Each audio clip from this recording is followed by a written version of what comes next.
Además es profesor de posgrado de Derecho Procesal Civil y Comercial de la Universidad Nacional del Litoral y de la Universidad Nacional del Nordeste.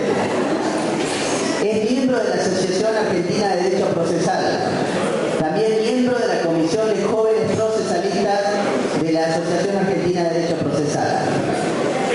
Es miembro del Ateneo de Estudios del Proceso Civil de Rosario y miembro fundador del Ateneo Procesal del Litoral, profesor Eduardo B. Carlos.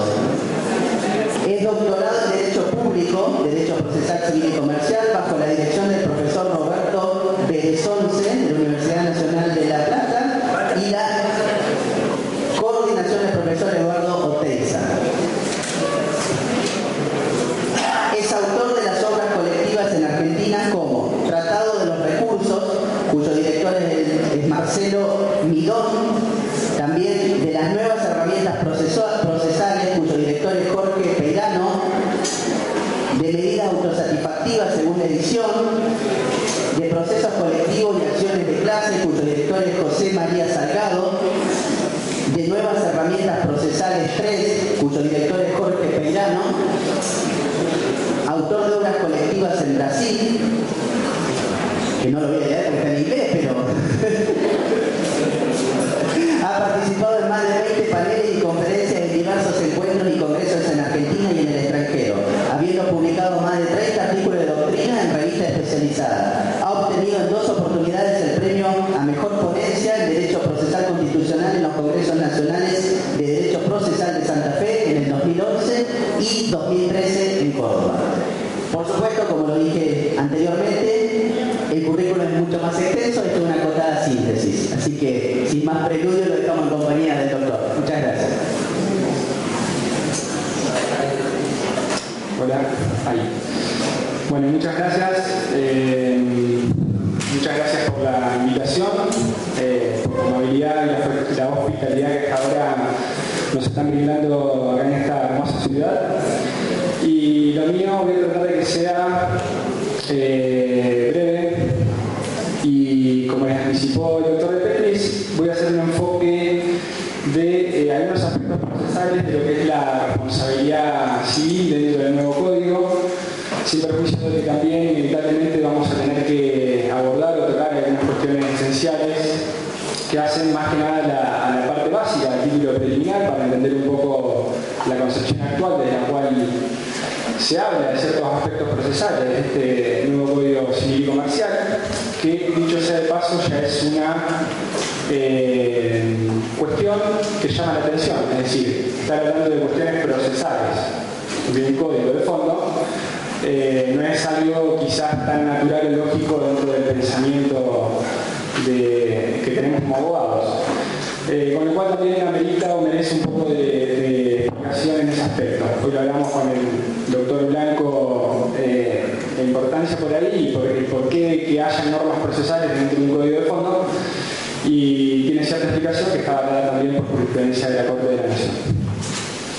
Les pido también que si alguno tiene alguna duda, sugerencia, alguna cuestión que podamos llegar a dilucidarla, me la digan, lo vemos, no prometo responderla o contestarla, pero por lo menos hacer el intento para ver si entre todos podemos sacar alguna conclusión.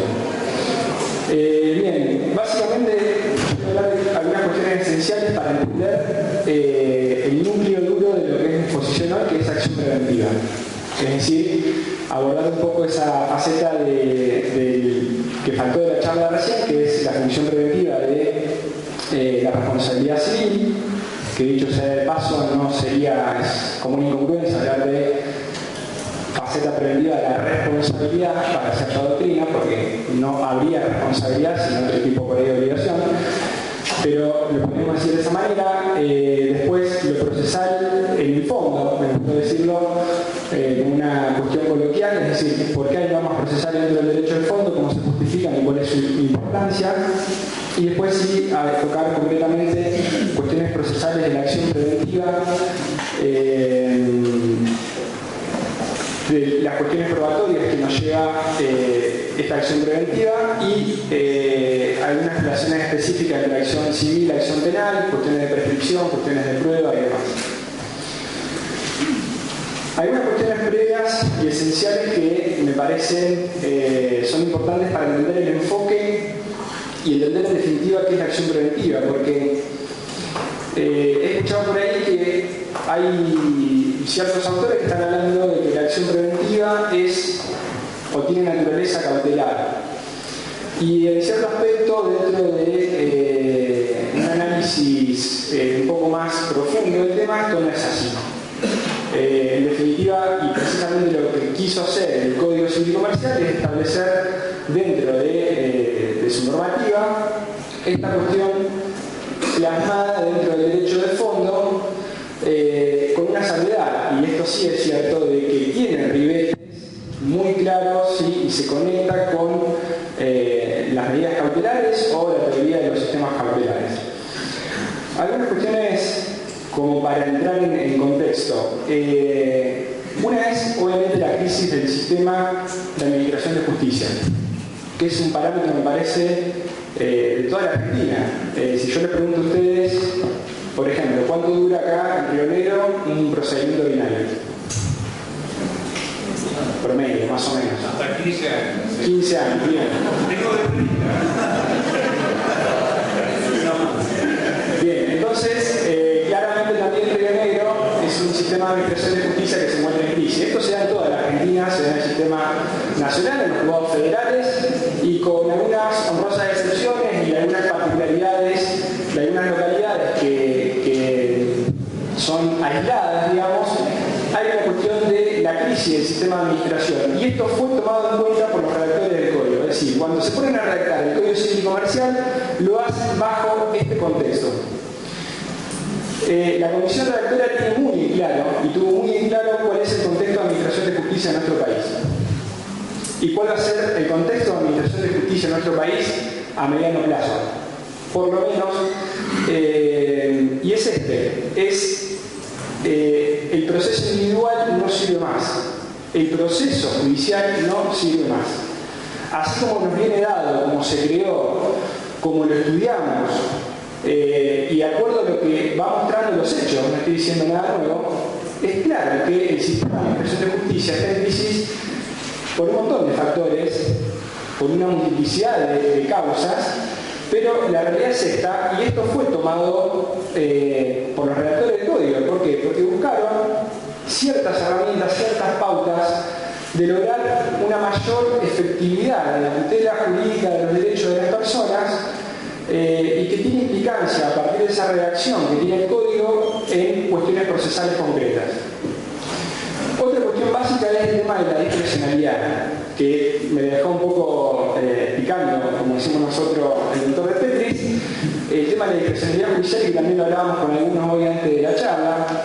En todo el código se ve, en todos los institutos, esta cuestión de que el juez tiene una gran discrecionalidad.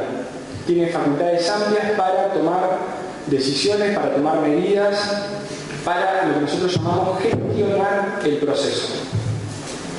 Se ve muy claramente en el tema de familia, pero también se ve muy claramente en diferentes institutos que se van dando a lo largo de todo el código. La jurisprudencia como fuente, una acotación. A ver, si yo le pregunto el código, ¿tiene la jurisprudencia como fuente? ¿Cómo es la pregunta? Si el código nuevo tiene a la jurisprudencia como fuente. Bien, pero dijeron que sí, la tenía como fuente y la sacaron. ¿Sí? La tenía como fuente en el anteproyecto y después cuando pasó bueno, al Poder Legislativo, se sancionó la ley, la jurisprudencia fue sacada como fuente. ¿Esto es grave? No, no es tan grave, porque en realidad la jurisprudencia va a seguir siendo fuente. Esto lo dice claramente Lorenzetti, lo dice Jaime de Nolasco, pero sí es una perspectiva quizás de alguna perspectiva de cuál fue la intención o no de poder sacarlo. Y la única intención de sacar a la jurisprudencia como fuente, por lo menos en lo que veo yo, fue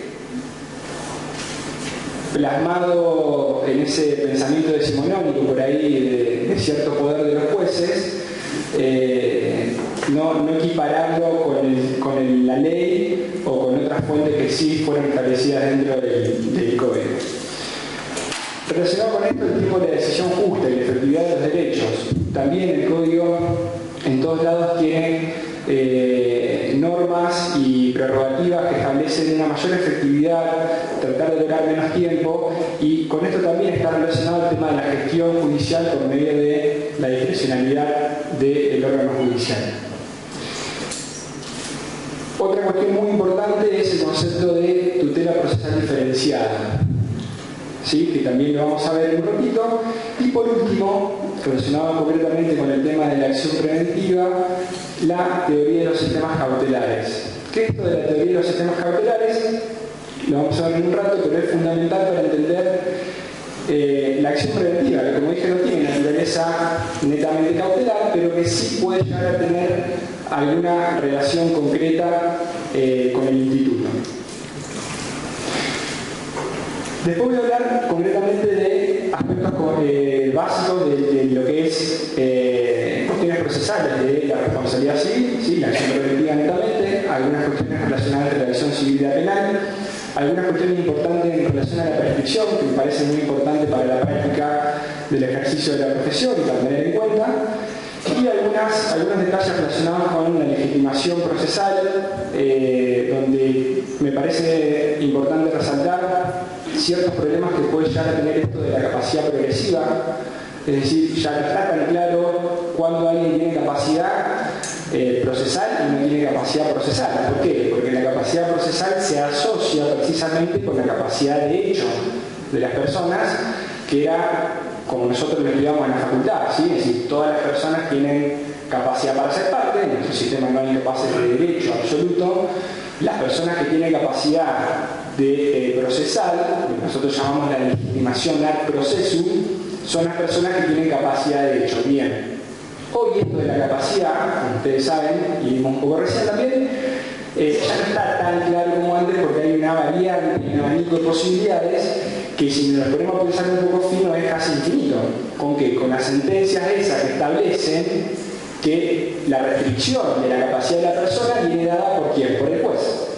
Es decir, el juez que dice que esta persona puede hacer estos actos y esta persona puede realizar estos otros actos. Entonces, vamos a tener que tener cuidado también en la fase procesal de analizar como abogado en un caso concreto, bueno, cuál es la capacidad de la persona frente a determinado tipo de acciones, ¿no?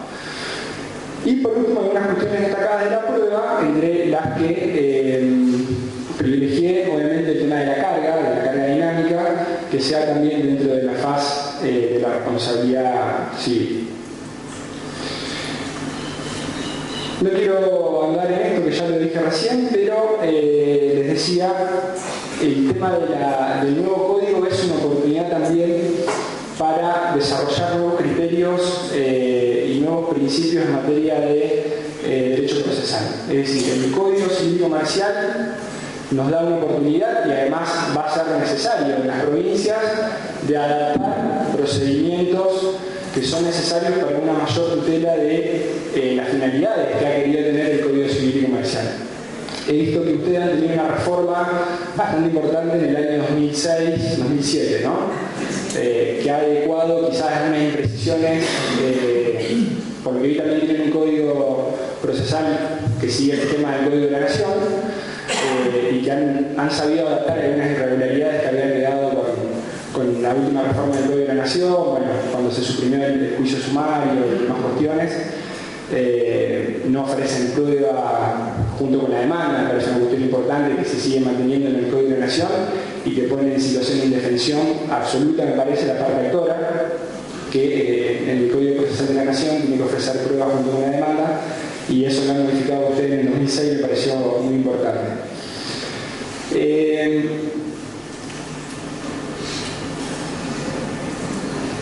Bien. A este punto quería llegar un poco sobre la teoría de los sistemas cautelares, porque es fundamental para entender el funcionamiento de la acción preventiva. ¿Por qué esto? Porque el funcionamiento de la acción preventiva está relacionado, vale la redundancia también con lo que dijimos hasta ahora, con la discrecionalidad judicial. ¿Sí? En todo el código código se evidencia que hay una facultad amplia de los jueces de adoptar las medidas que fueren conducentes para el resguardo de los derechos y una tutela judicial efectiva de los derechos que se están expresando dentro de la normativa. En todos lados se aprecia frases como el juez podrá adoptar las medidas que fueren necesarias, suficientes, viendo cuál es la naturaleza jurídica del derecho, cuál puede llegar a ser el conflicto. Y esto evidencia de que salimos de los parámetros básicos de las medidas cautelares que nosotros llamamos típicas. Fíjense que estoy hablando primero de sistema cautelar y no de medidas cautelares. Hablar de sistema cautelar me evidencia ya una cuestión muy importante, es decir, yo tomo el derecho procesal como un sistema y dentro de ese sistema hay diferentes subsistemas entre los cuales está el cautelar. Y esto me va a brindar la posibilidad de entender herramientas nuevas que han surgido en el último tiempo. ¿Qué herramientas nuevas? Ustedes las conocerán quizás más que nada como los procesos urgentes. ¿Y qué es esto de los procesos urgentes? Deviene de la crisis del sistema de administración de justicia, deviene de la crisis del proceso individual como método de debate para tutelar los derechos de las personas. ¿Por qué? Porque no sirve más. Es decir, cuando el legislador creó el derecho procesal, dijo, a ver, señores, ustedes van a poder discutir solamente por este método de debate, que es el proceso, y va a haber tres tipos diferentes de proceso. El proceso de conocimiento, en el cual vamos a declarar la existencia del derecho, el proceso de ejecución, donde vamos a ejecutar ya un derecho que está declarado, y el proceso cautelar. ¿Y el proceso cautelar para qué? Y porque el proceso, tanto el de conocimiento como el otro, llevan un tiempo más o menos, no digo prolongado, pero estipulado por la ley, de decir, bueno, es un tiempo natural de discusión que va a llevar, por lo tanto hay que tratar de resguardar ciertas situaciones donde en ese tiempo se pueda llegar a filtrar la realización práctica o la tutela judicial efectiva de las personas que están debatiendo, concretamente de la parte actora. Bien. Fíjense entonces que el transcurso del tiempo ya es una cualidad negativa en sí misma, inherente al proceso, que en el mismo nacimiento del proceso judicial esto fue tomado en cuenta, precisamente con la posibilidad de tener medidas cautelares.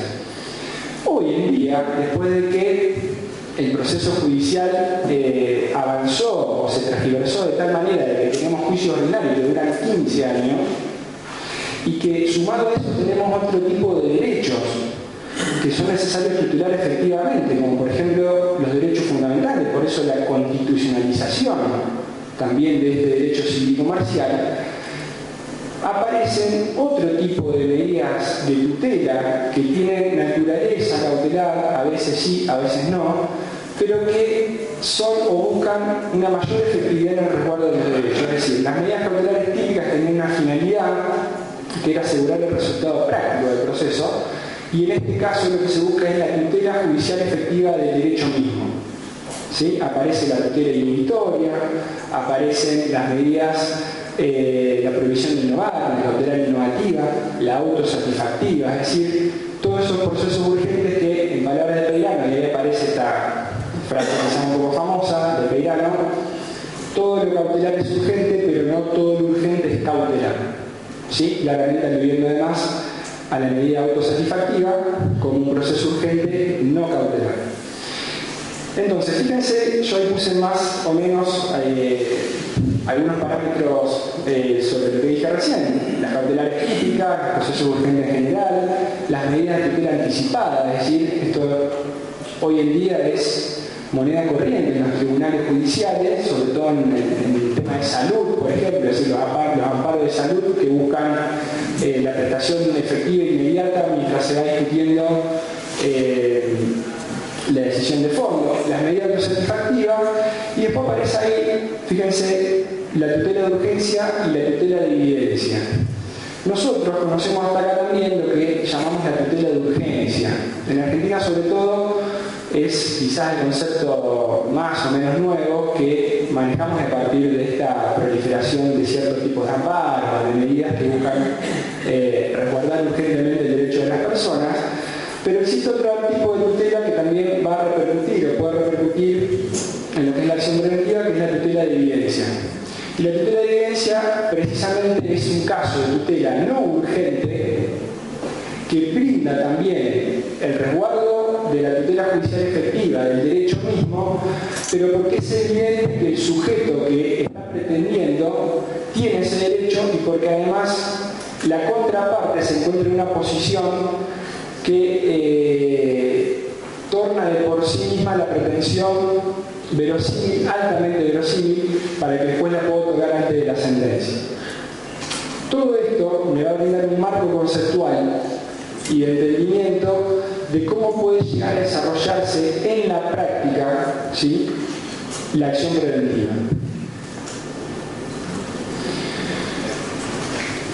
Una cuestión previa que les mencioné recién: ¿por qué tenemos normas procesales en el derecho de fondo cuando claramente en el artículo 75, inciso 2, y el artículo 121 de la Constitución son materias de competencias reservadas a las provincias, ¿sí?, por nuestra Constitución Nacional?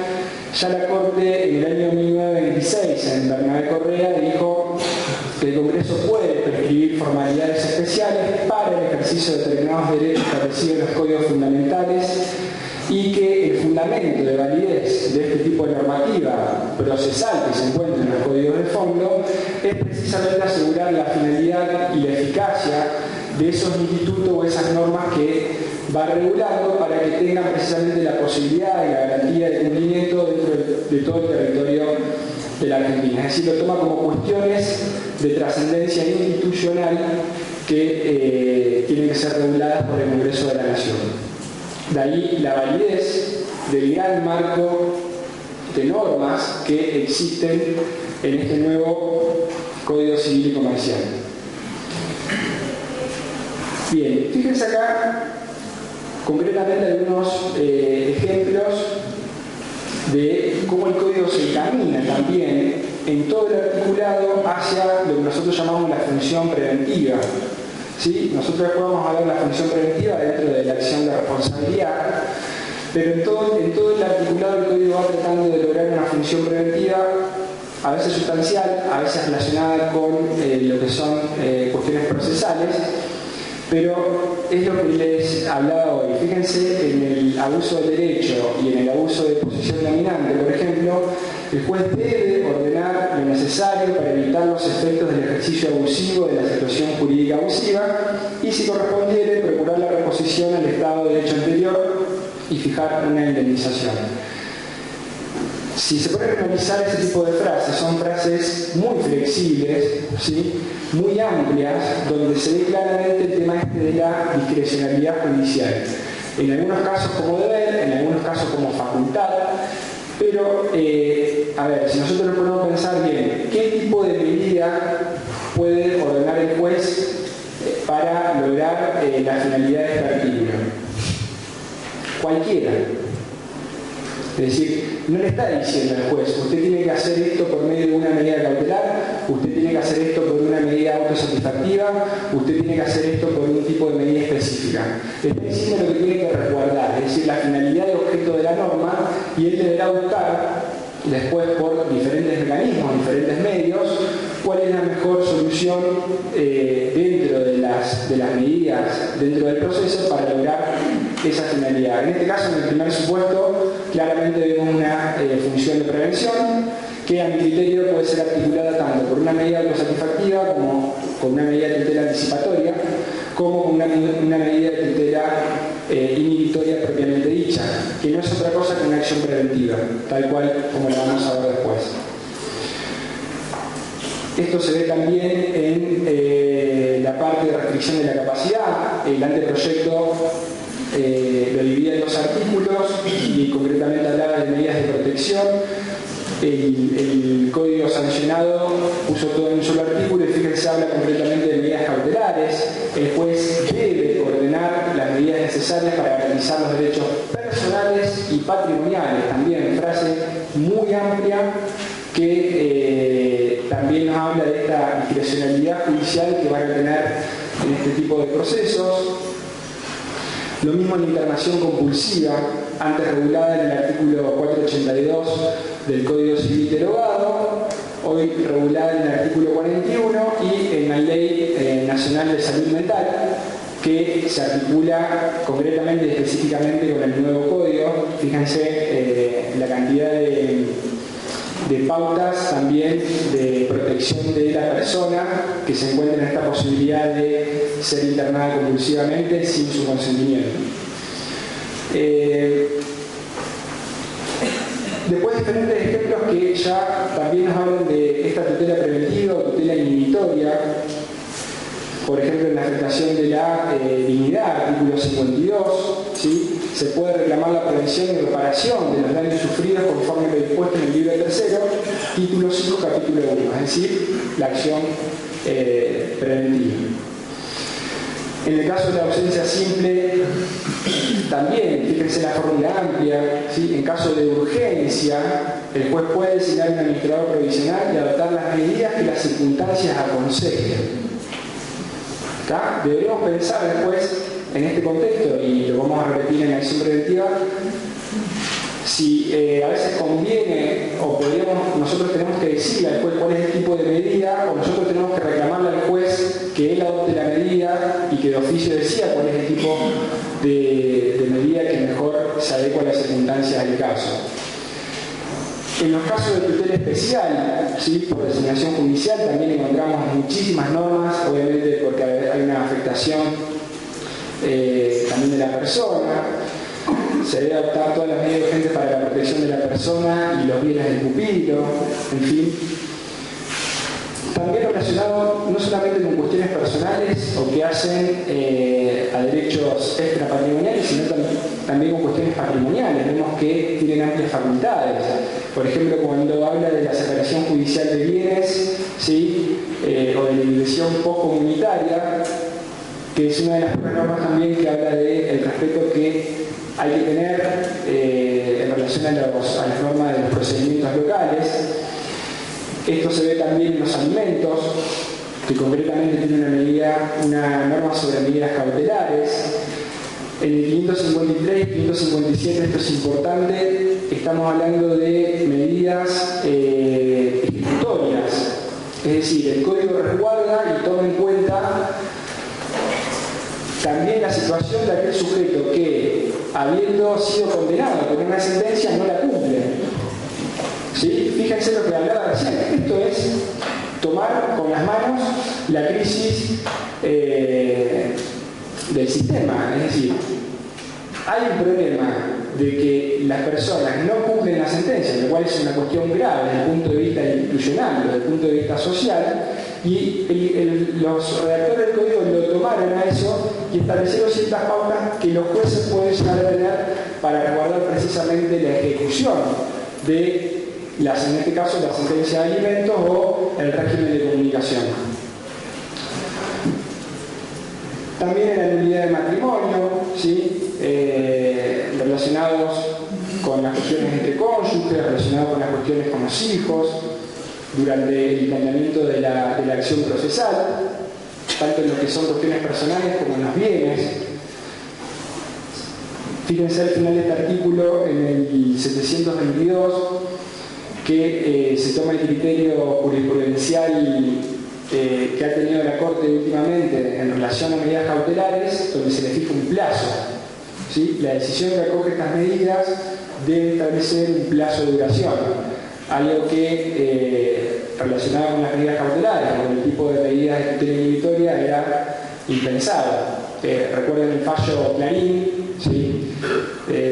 Cuando fue la pelea por la ley de medios, que la Corte termina excediendo la medida cautelar, pero establece un plazo. Primero no se lo puso, después tuvieron que hacer un incidente para fijar el plazo, es decir, cuál era el plazo razonable que podía llegar a tener la medida cautelar, pero en definitiva estableció la necesidad de un plazo a la medida cautelar. Bien, y ahora sí entramos en el punto en cuestión de la función preventiva y esta acción preventiva. Previamente es importante destacar el artículo 1710 que también habló el doctor de Petris, porque en definitiva es un artículo que está fijando concretamente y normativamente este deber de prevención hacia la sociedad, hacia las personas, y lo hace, como vimos, primero condicionado a un marco específico, es decir, toda persona tiene el deber en cuanto de ella dependa. Primera cuestión, amplia, flexible, ¿sí? Si se quiere, habrá que ver entonces cuándo es un deber de esta magnitud, ¿sí? Depende jurídicamente de una persona o no. Y después las tres posibilidades, es decir, ese deber tiene como objeto, primero, evitar causar un daño no justificado, es decir, cada uno tiene que evitar causar un daño. En segundo lugar, cada uno tiene que evitar que se produzca un daño. La primera posibilidad sería como una cuestión personal que está en esfera de la voluntad de cada uno, de causar en sí mismo un daño. En la segunda posibilidad, de evitar que se produzca un daño concretamente, o disminuir su magnitud, es decir, el agravamiento. Perdón, y el tercero, no agravar ese daño, ¿sí? En el caso de que ya se haya producido. Fíjense el código de Vélez, en la nota del artículo 1132, lo que decía, dice, la admisión de una acción preventiva en esta materia da lugar a pleitos de una resolución más o menos arbitraria. Los intereses de los vecinos inmediatos a un edificio que amenaza ruina están garantizados por la vigilancia de la policía y por el poder generalmente concedido a las municipalidades de ordenar la reparación o demolición de los edificios que amenazan ruinas. Es decir, es decir, no entraba en su cabeza, no entraba en su esquema de responsabilidad, de función del derecho, la función preventiva, concretamente, y hasta lo tomaba como una cuestión arbitraria que los jueces se inmiscuyan dentro de lo que es la faz preventiva de lo que es la ciudadanía en general. Bien, y acá sí la acción de prevención, regulada en el artículo 1711, la acción preventiva, que dice: la acción preventiva procede cuando una acción u omisión antijurídica hace previsible, primer palabra también flexible, relacionada con esto de la dificultad de determinar cierto tipo de estas cuestiones, previsible la producción de un daño, su continuación o agravamiento. No es exigible la concurrencia de ningún factor de atribución, como también ya lo dijeron hoy, y hay que diferenciarlo. Una primera cuestión que tenemos que analizar, hay que diferenciarlo de lo que nosotros llamamos el mandato preventivo. El mandato preventivo es un concepto que también se maneja desde hace bastante en derecho procesal, que evidencia claramente la diferencia que hay entre la acción preventiva, tal cual está regulada hoy en el Código Civil y Comercial, y la posibilidad de ejercer cierto tipo de acciones, ¿sí?, o medidas dentro de un proceso para resguardar cierto tipo de derechos. ¿Qué quiero decir? Peirano define el mandato preventivo como ese ejercicio oficioso de facultades judiciales para intentar aventar la posibilidad cierta de daños en ciernes descubierta por el magistrado con motivo de la sustanciación de un proceso civil. Es decir, cuando el juez tiene en sus manos una causa donde se está debatiendo una pretensión concreta, con un objeto concreto, pero ve que a partir de esa causa, donde posiblemente se haya producido un daño, que es el que se está discutiendo, que es el que se está reclamando, ese daño se produjo por ciertas circunstancias que, por ejemplo, todavía generan ese tipo de riesgo. Esto hay un fallo que también se toma como ejemplo, donde hay una demanda que me parece contra el ejército argentino, era por una nena que había caído en un pozo, y lo primero que hizo el juez cuando accedió a la demanda fue ordenar que se tape el pozo, ¿no? Una cuestión lógica. Una cuestión lógica, pero que a veces no se hace, es decir, no se toman en cuenta las circunstancias del caso para ver si todavía existe la situación de peligro, para ver si todavía se puede llegar a generar algún tipo de daño a las personas. Entonces hay que diferenciar esta acción preventiva, contemplada bien en 1711, del mandato preventivo, ¿sí?, que es el que tiene o posee todos los jueces por el solo circunstancia o el solo hecho de tratar de no agravar o de evitar daños a las personas.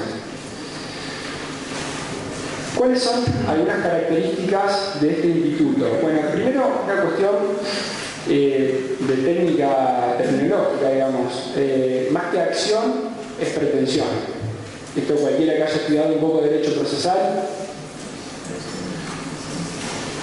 lo va a entender perfectamente, porque además el Código de Vélez tenía los mismos errores terminológicos. Cuando hablaba de las acciones, generalmente en muchos casos, más que hablar de acción, que es técnicamente la acción es el derecho subjetivo público abstracto que tiene toda persona de acceder a los tribunales,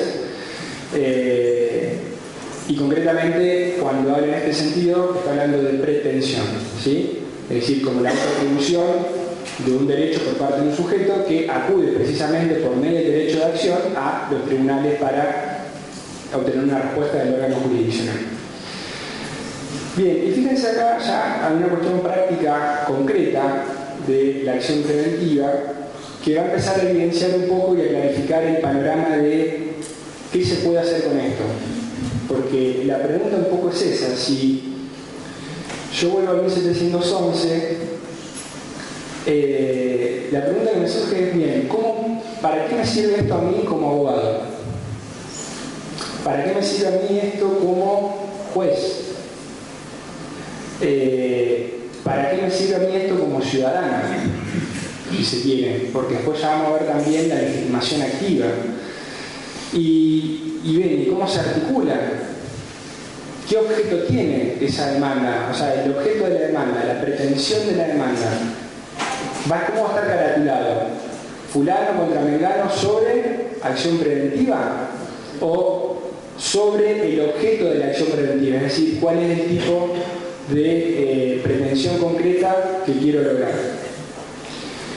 Entonces surgen las diferentes posibilidades en la práctica. Primero que nada, establecer, y por eso digo que no es cautelar, que esto da lugar a un proceso de conocimiento. ¿Sí? Es decir, la acción preventiva da lugar a un proceso de conocimiento. Como cualquier tipo de procedimiento de conocimiento que ustedes conocen,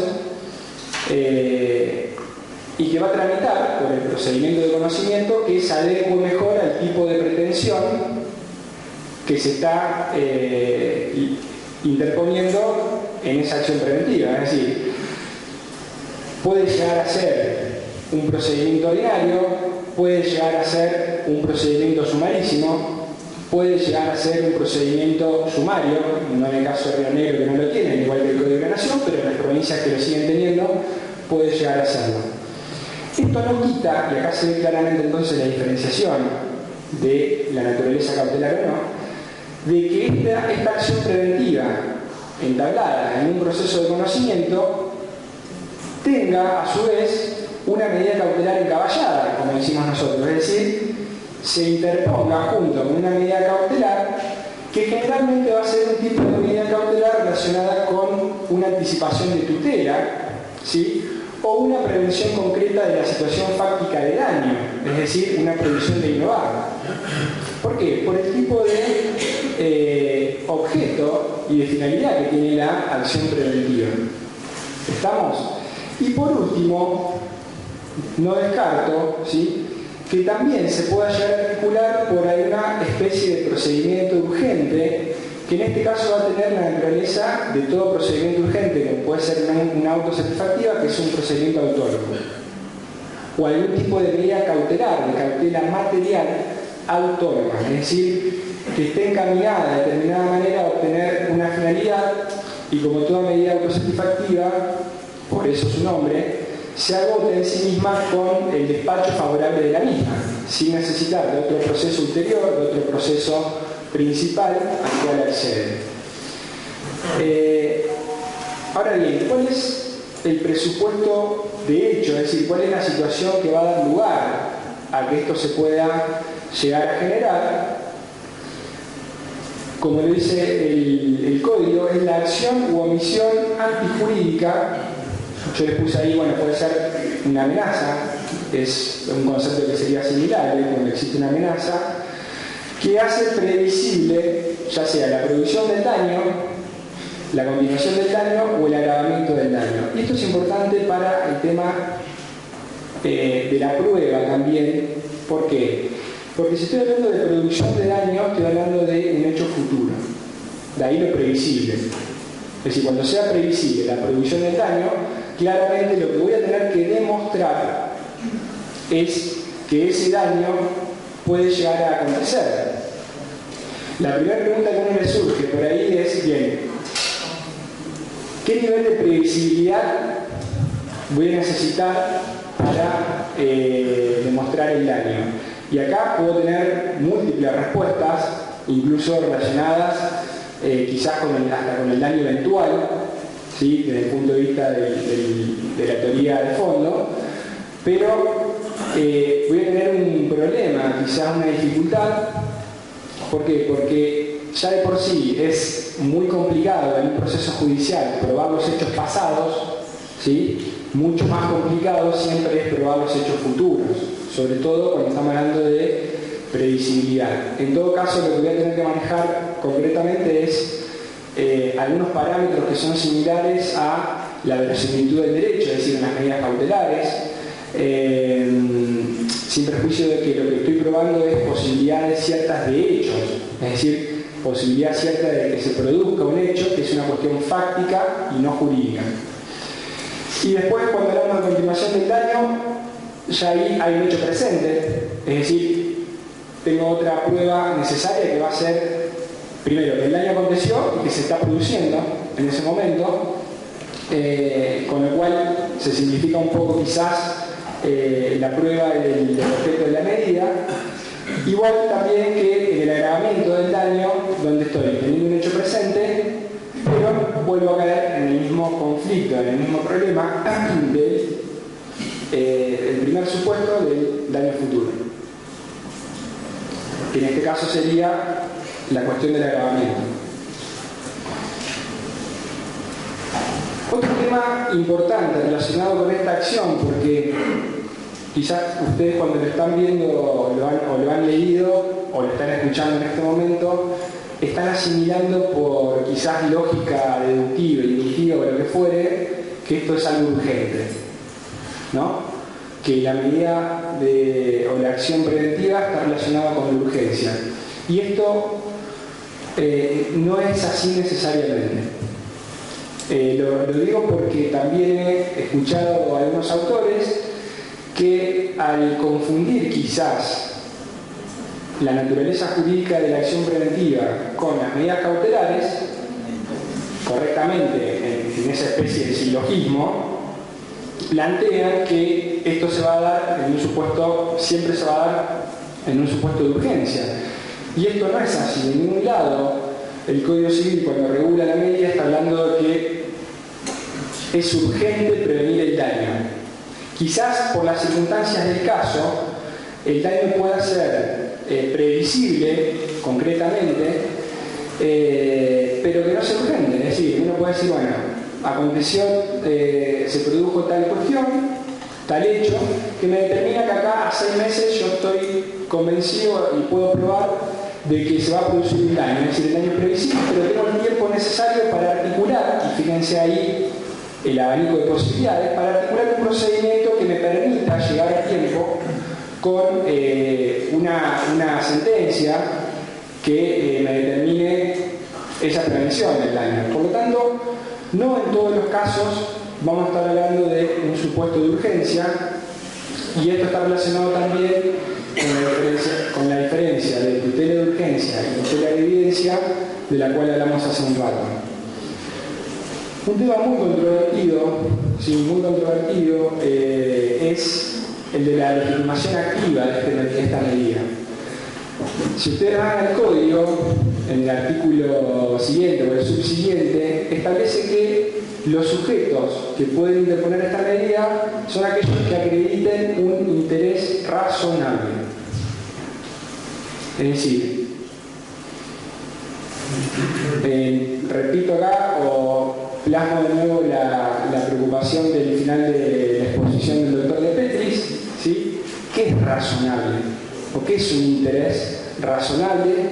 Sobre todo en términos de legitimación activa, ¿no?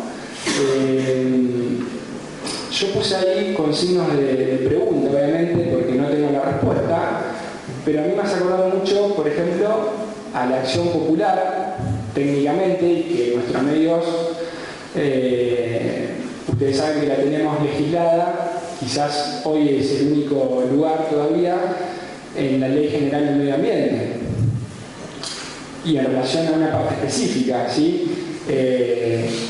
Fíjense, en la Ley General del Medio Ambiente, la acción popular está establecida precisamente para que cualquier persona por medio de amparo pueda lograr el cese del daño, pero obviamente no puede lograr la reparación. ¿Por qué? Porque la reparación va a estar en cabeza de los sujetos que establece la ley, que prácticamente coinciden con los sujetos que tienen legitimación activa en el medio ambiente en la Constitución. El afectado, sí, el defensor, el Ministerio Público, las asociaciones que propenden a la defensa del medio ambiente y demás.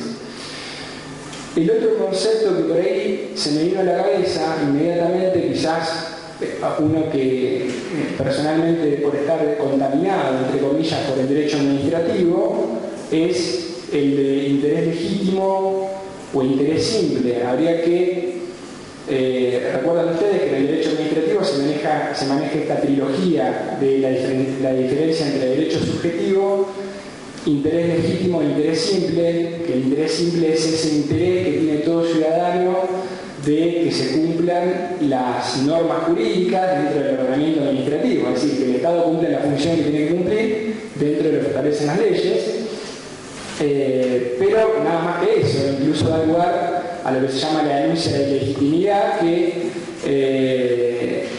no da lugar para mucho más dentro de una posible discusión de ese sujeto que no es afectado directo.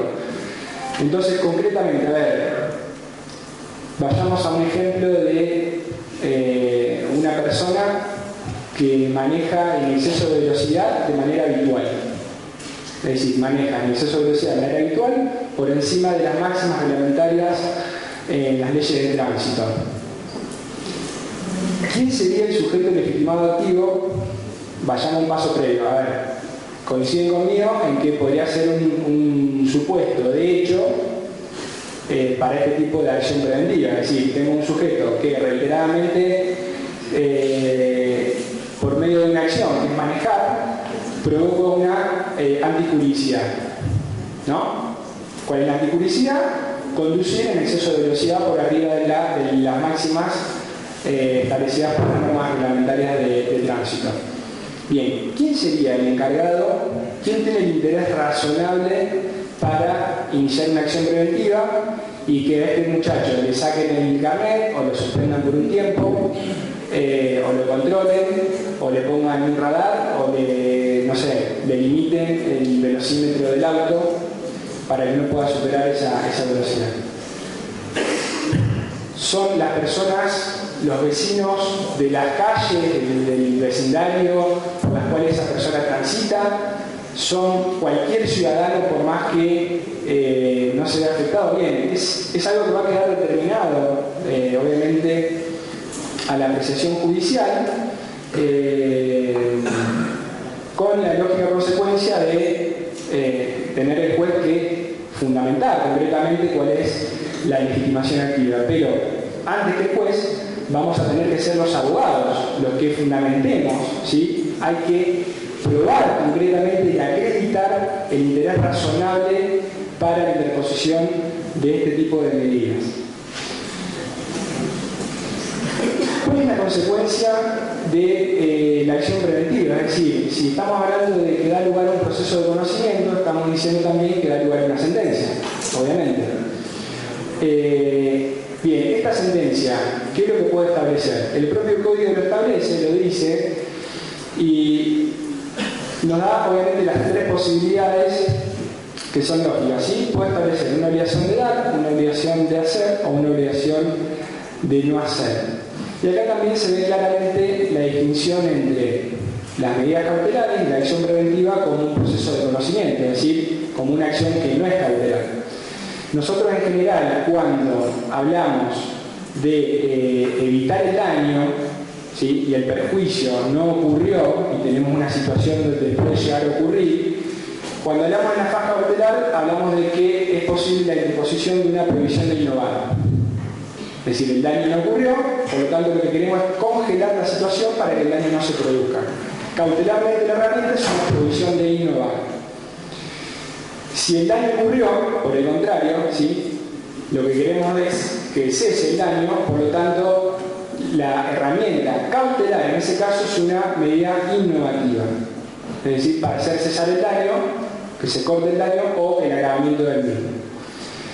Si nos vamos al plano sustancial, que sería en este caso entonces la acción preventiva, ¿cuál va a ser el objeto de esa sentencia si el perjuicio no ocurrió? Es decir, el primer supuesto de los tres que contempla la norma va a ser una obligación de no hacer.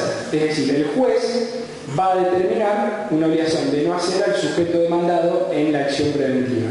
Y si el perjuicio ocurrió, para que cese, para que no se agrave, entonces el juez ahí va a plasmar en la sentencia condenatoria una obligación de hacer. Es decir, qué es lo que tiene que hacer para hacer cesar el daño o que no se agrave el mismo. Por lo tanto tenemos, fíjense, diferentes posibilidades.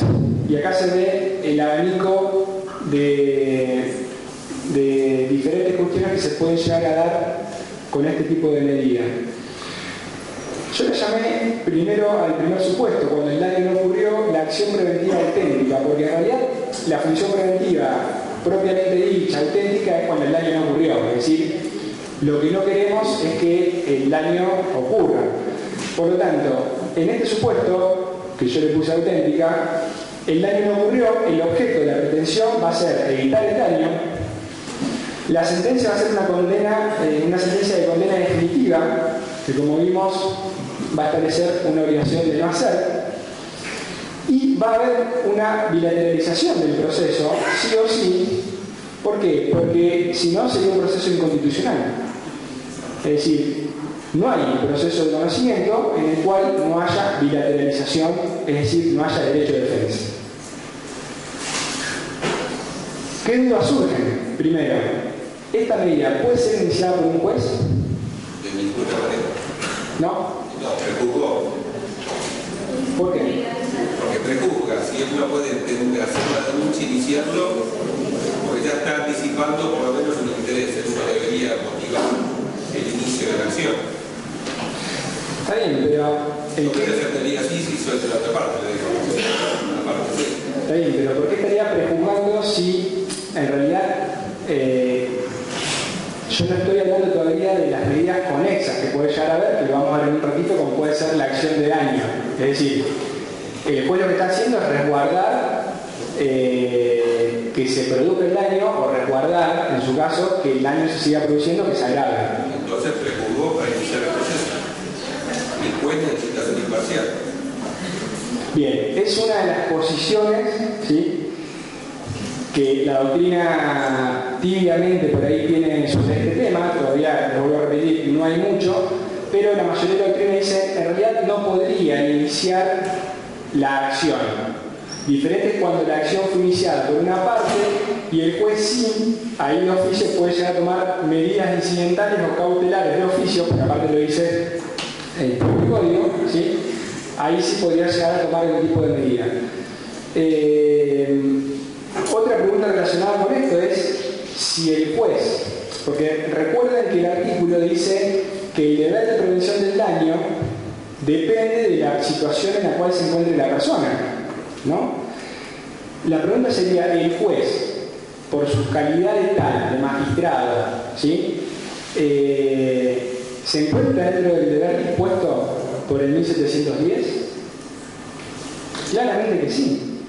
Por eso también nadie discute hasta ahora que el juez que se encuentra en un proceso determinado con una situación que puede llegar a producir un daño, tiene el deber de otorgar un mandato preventivo para evitar que se vuelva a producir un daño, para evitar que se siga produciendo el daño, para evitar evitar que se agrave el daño que dio lugar, por ejemplo, a ese juicio. ¿Estamos? Supongamos, pienso en un bache, una cuestión menor, una cuestión patrimonial, ¿sí? Pero una persona que inicia un juicio por un bache y que el bache todavía no se arregló, podría también llegar a ser objeto de un mandato. En este caso, por más que la acción preventiva sea auténtica, tengo la posibilidad de iniciarla junto con una medida cautelar. ¿Cuándo? Cuando tengo urgencia de la prevención del daño. Vuelvo a repetir, es decir, no siempre va a haber urgencia de prevenir el daño y voy a poder iniciar una acción de conocimiento, de prevención, para lograr una sentencia definitiva de condena,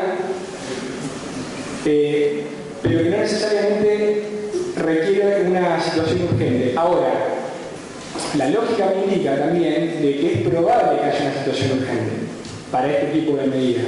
Cuando tengo la necesidad urgente de prevenir el daño, en este caso, entonces lo que voy a hacer es interponer una medida cautelar que va a ser probablemente una prohibición del lugar. Es decir, va a establecer el juez que congela la situación como está para que no se produzca el daño, o por el contrario, puede ser que se realice algún tipo de hacer, ¿sí? Para que también no se produzca ese daño. Por lo tanto, también puedo interponer una medida cautelar junto con la acción preventiva principal. Y también lo que yo llamo la tutela de evidencia, ¿sí?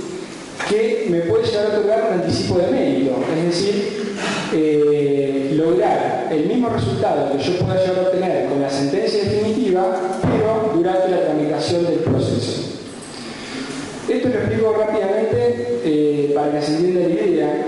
La evidencia, la tutela de evidencia da lugar, por ejemplo, en lo que los brasileños llaman la parte incontrovertida y el abuso de defensa por parte del demandado. ¿En qué consiste? En lograr precisamente que la parte actora logre la pretensión de fondo durante la tramitación del pleito, pero no ya por una cuestión de urgencia, sino porque es evidente de que el demandado va a perder el juicio, es decir, de que la parte actora tiene razón. Esto se puede dar por diferentes circunstancias, pero lo que hace es tener una posición filosófica, si se quiere, de quién tiene que cargar con el tiempo del proceso. Nosotros estamos acostumbrados, porque no tenemos este tipo de medidas, de que quién es el que sufre en un proceso judicial la carga del tiempo.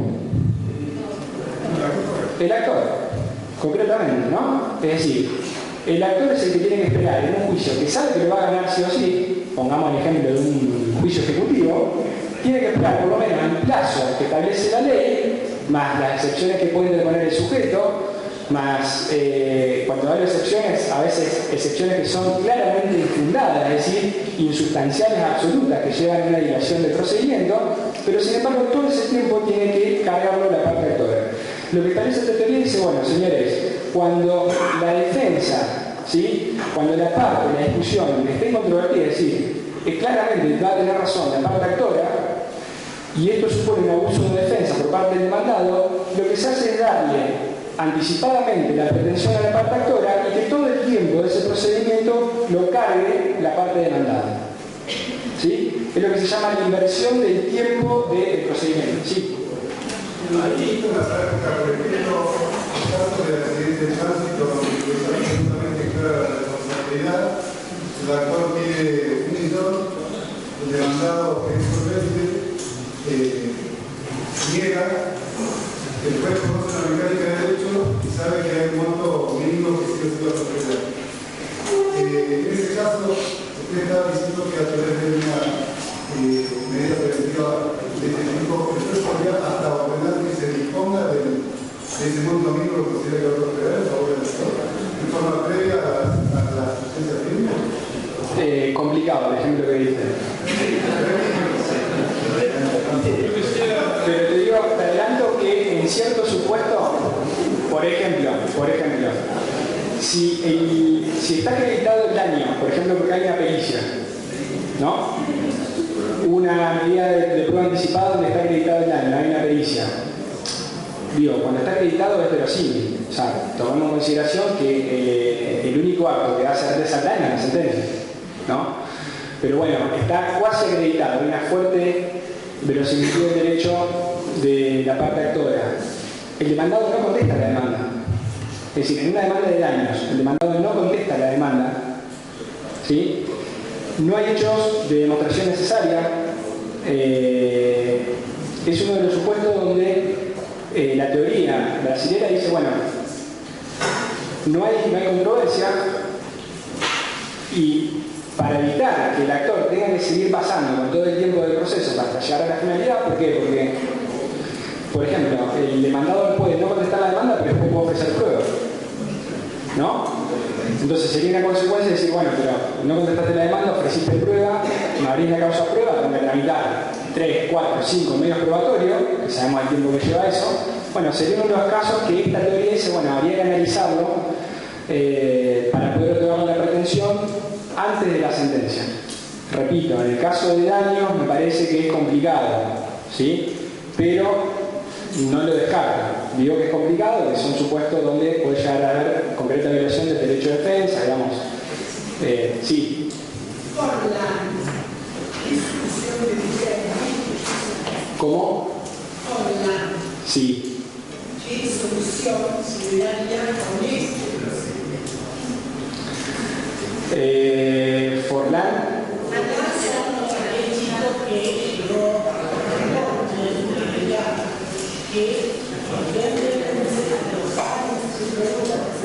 que deriva no solución de esos daños llevaron una organización del Estado porque se acabó todo. Sí, el fallo de la Corte que...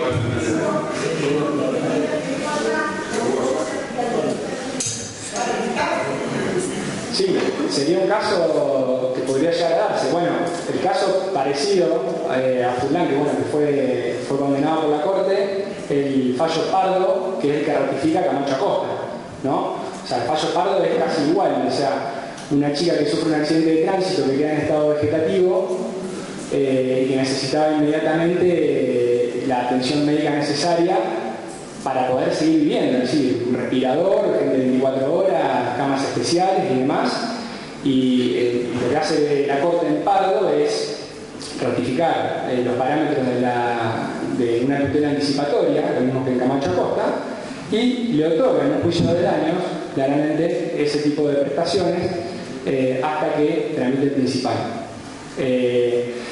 Pero repito, en este caso, en el caso en Furlan y en Pardo, fíjense, es un tema de urgencia, ¿no? O sea, el tema...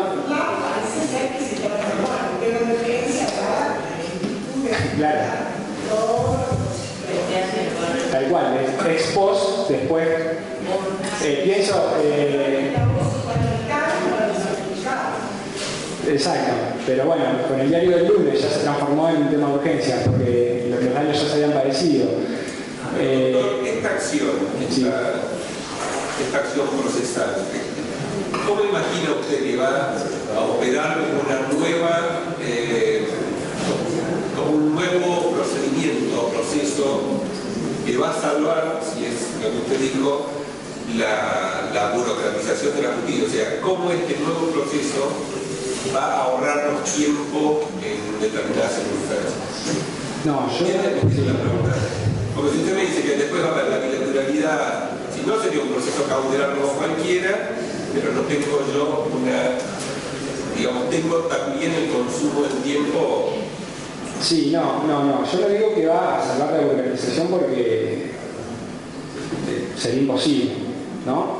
Lo que digo es que la acción preventiva, les confieso que en un momento la miré con muy malos ojos. Yo cuando la primera vez que veo la acción preventiva fue precisamente a partir de un estudio de las medidas cautelares dentro del código nuevo, que pensé que me iba a llevar un día y me llevó meses. Cuando me dicen, bueno, por un trabajo que había pedido la Asociación Argentina de Derecho Procesal, dicen, bueno, fíjate de estudiar las medidas cautelares, vamos a coordinar ese tema. Y yo digo, bueno, medidas cautelares dentro del Código Civil y Comercial, anteproyecto del año 2013, bueno, ¿cuánto me puede llevar? ¿Cuántas normas procesales puede tener?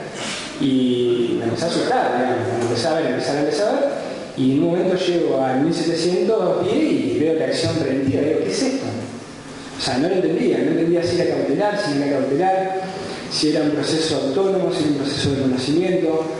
En primera medida lo asocié como un proceso cautelar, pero fue un error. Fue un error porque precisamente eso es lo que se tiende a evitar. Lo que trata esta medida de acción preventiva es brindar dentro de un marco sustancial, ¿sí?, un tipo de procedimiento que la única pretensión que tiene es evitar el daño, como lo dice la norma, discutir nada más que eso, o su agravamiento o que se siga produciendo. Que son los problemas que cierto tipo de derechos tienen a la hora de la defensa cuando precisamente hay que lograr algún tipo de tutela efectiva relacionado con urgencia, generalmente, pero a veces no tanto. Y de ahí viene la confusión, que es lo que pasó también en la teoría en general, incluso también en Brasil, que es uno de los países que más tiene desarrollado lo que es la tutela inhibitoria.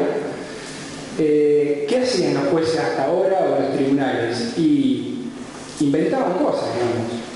Inventaban cosas. Así surgió la autosatisfactiva, así surgió cierta especie de cautelar material autónoma, y después con la dificultad, y concretamente esto lo soluciona, el problema que soluciona técnicamente dentro de la Administración de Justicia es